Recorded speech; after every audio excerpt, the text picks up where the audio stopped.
morning. Hello, everybody. It's Valerie Ling. I am a clinical psychologist, and really, today's post is about entrepreneurship. So I will say that I'm a business owner and embracing the entrepreneurial side to my personality. And I wanted to come and chat with you about entrepreneurial kids. Entrepreneurial kids. Um, don't you love them? I would say that I came late to the party in actually making a reality of some entrepreneurial ideas. And I wanted to share with you if I could turn back time. If I could turn back the clock, perhaps what I would say to my younger self in terms of having an entrepreneurial mindset and personality. And maybe by sharing that, if you're a parent of entrepreneurial kids, this might actually give you something to think about. So, three things about entrepreneurial kids that I would love to go back in time and tell the people in my world that this is what you're going to be feeling and that everything is going to be okay. Number one, entrepreneurial kids will scare you. They're frightening because you cannot predict just what they are going to do. A bit of a back story. So as a kid, they one of the roles if you've been following me, you'll know that primary school was not a shining time for me. Many teachers refused to teach me. And I just learned the art of saying sorry all the time, just apologizing. And I think it's largely because I probably just freaked out my teachers who found it really difficult to get me to conform because it helped them to feel safe, if I was following the rules. So there's this memory that I have of myself as a kid. um, well, first of all, I turned up to the first day of school with things that I thought I should be doing at school. I figured that's what an education was all about. I was all of six, and I thought, well, I know there are books, but then there are all these hobbies that I'm exploring. I'll just bring them to school because I'm pretty sure that's what school is about. I have another memory at primary school where I was given a job to do, and it was actually, I think, to keep me in line. I was meant to learn to serve others. And back then in primary school, it was in a different country. You had this situation where you just set up the table, and I think it was to teach us mathematics. It was about actually learning how to add like dollars and cents. And so we were meant to make these cardboard things like, props, if you like, of erasers and pencils and pens or books or whatever. And then there were these tokens, right? Like of, okay, if this thing costs 50 cents and you actually give $1, how much change? So, that was the whole thing. And maybe it was meant to keep me occupied. I have no idea. But I just have this flashback memory of a particular moment in that story piece where it occurred to me that I could sell real things.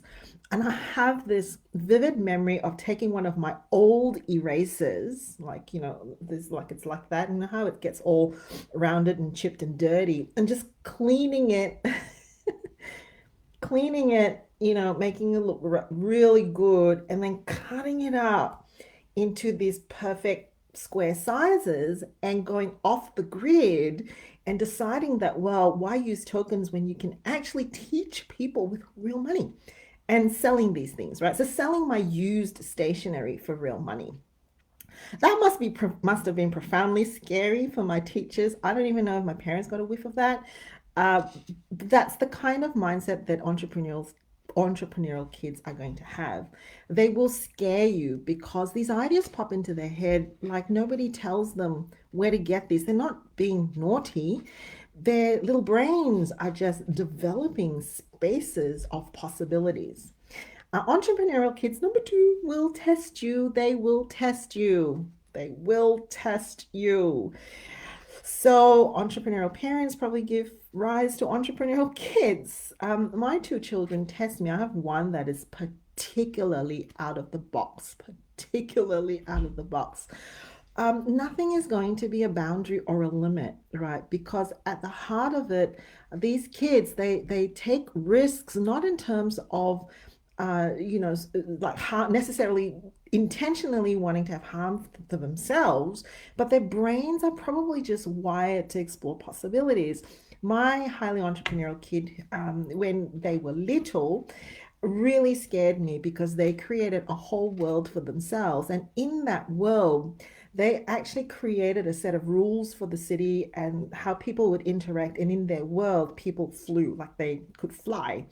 And you no longer needed modes of transportation. And because they were so little, they didn't understand that their imagination and their reality didn't quite sync, and that the laws of physics and gravity do come into play. And I remember having to say to them, and they were so little, kind of having to take them back and show them how aircrafts were invented and the beta testing that was involved and the years that was needed to actually refine the ideas. So, they will test you because it's not like my entrepreneurial kid actually accepted my explanation at that point in time. We did, however, need to create some spaces. And so, what we actually landed up doing, and this is a bit of a sore point in the family storyline, is I actually allowed that child to draw on the walls their city and, well, their modes of transportation. It's like, why not? Okay, go for it. Do it safely on the walls. Entrepreneurial kids will be faster than you. They are going to be quicker than you, and this is going to unnerve you, and you are going to feel the need to put them in their place. When they look at something and they've come up with a shortcut or a solution that seems really bizarre and wild, and they're connecting with people faster than the speed of light, you are going to probably want to feel like you want to control them, like you want to put them back in the box. Well, here's the thing: they are always going to be faster, faster, faster, right? Um, I'm really fast. I overwhelm people. And today, I had a lovely message feedback from a person whom I'm working with at the moment who basically said that is an observation and not a judgment. You are fast, it's an observation, it's not a judgment. This is why probably having triple espresso shots during my day is not really a good idea. Instant coffee is really good enough for me.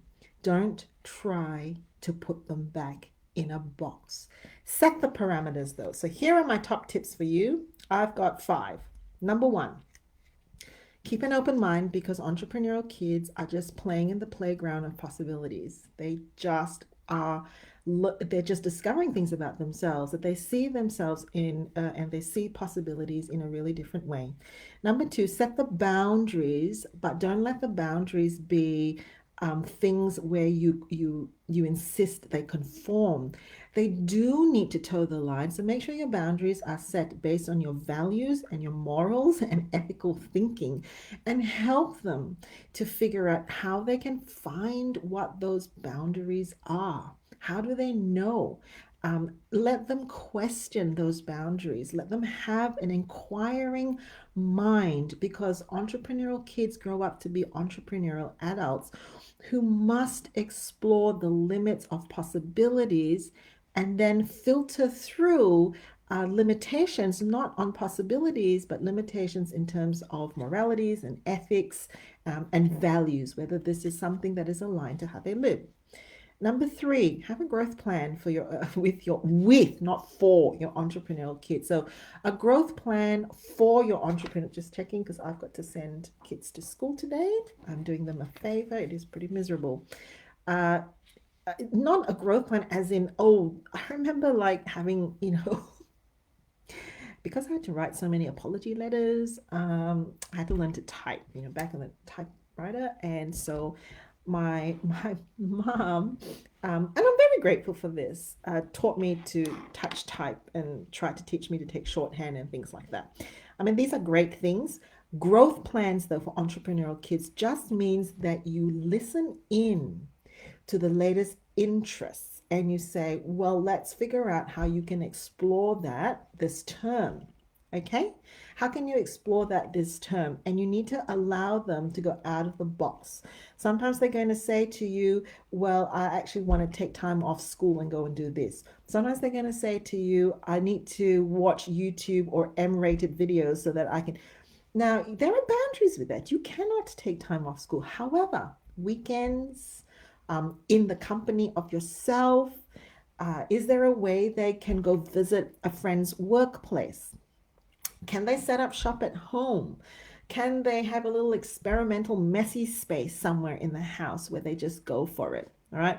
So, entrepreneurial kids need some opportunities to test it out, whether they are selling things online with with your guidance and with your safety, whether they're actually learning how to trade stuff. Why not? Number four, let them get comfortable with numbers. Okay, so here's the thing, you may not agree, you may disagree, and that's okay. One of the things I am really grateful for is my dad, who was a banker, got me comfortable with numbers from day dot, right? Not being interested in mathematics or statistics really is not much of a thing. If you're going to be an entrepreneurial adult and if you're going to be an entrepreneurial kid, you must respect the numbers. You must not be avoidant or afraid and have an anaphylactic reaction to numbers. You have to get comfortable with it. But here's the thing, it's not about numbers ruling you. It's about how numbers have a relationship with commerce and the economy, right? So talk to them as you're going out to shops. Talk to them about how money is being traded. When you're sitting in a cafe and you're looking at interesting things, talk to them about how do you think these things got to be? What are some of the processes that probably needed to happen so that they could have all these pretty, lovely things in there? What does it mean to invest? What does it mean to have insurance? Talk to them about the daily things that numbers play a part of, right? Don't just put them in an Excel spreadsheet. Yes, that's part of it, but get them really comfortable being around numbers and economics and balances and the way that things trade. Talk to them about these things in the environment. Number five, apparently I wrote go away. I have no idea what I meant by that. See, I'm now taking to writing them on post-its because I forget all my pretty wonderful 3 points, 5 points. Go away. I assume that meant that you need to go away. No idea. Let them be. Let them dream. Uh, let them do fantastic mind maps and charts. If you have a wall that they can do that on, all the better, right? Let them have a space where conformity isn't an issue, where innovation and creativity and taking risks. And then you know what? Just marvel. Just marvel. Just tell them how incredibly different they are, how incredibly amazing their ideas are. Ask them what they're thinking, what they're watching. Be interested, be invested in their world, because entrepreneurial kids at the end of the day will become entrepreneurial adults who need to know that someone's got their back, not someone auditing their ideas. They don't need that. Let me tell you, they're auditing their ideas. They need to know that they can come back and ask some tough questions about themselves and their ideas and where they're going, and fundamentally be told, I believe in you. And when you say that statement, I believe in you, you've got this. It's not my favorite statement, by the way, that you got this thing. It's because, like, what evidence do you have that I've got this? And that's the thing. If you spend time with entrepreneurial kids and you're invested and interested in their ideas from when they're little, they will believe you when you say, I've seen you go through this phase before. I've seen you go through this.